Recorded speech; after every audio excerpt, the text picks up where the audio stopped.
L'un a été élu un des postes clés de l'Union européenne, l'autre simplement nommé. Première rencontre entre David Maria Sassoli et Ursula von der Leyen mercredi à Strasbourg.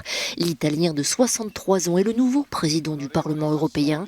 345 voti.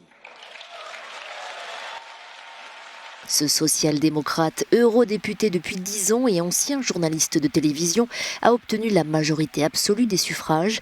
Il succède pour un mandat de 2 ans et demi à son compatriote Antonio Tajani.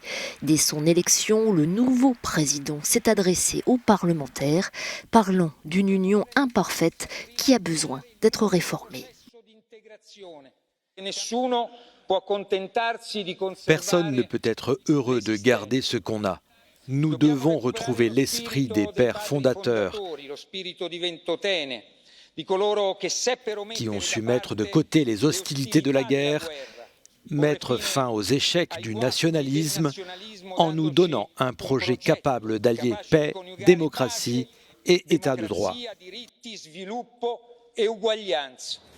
Si David Maria Sassoli a tout de suite endossé son costume de président, Ursula von der Leyen va devoir encore attendre. Sa nomination mardi à la présidence de la Commission européenne doit être approuvée par une majorité de députés européens lors d'un vote qui doit avoir lieu dans 2 semaines. Alors mercredi à Strasbourg, elle prenait la température.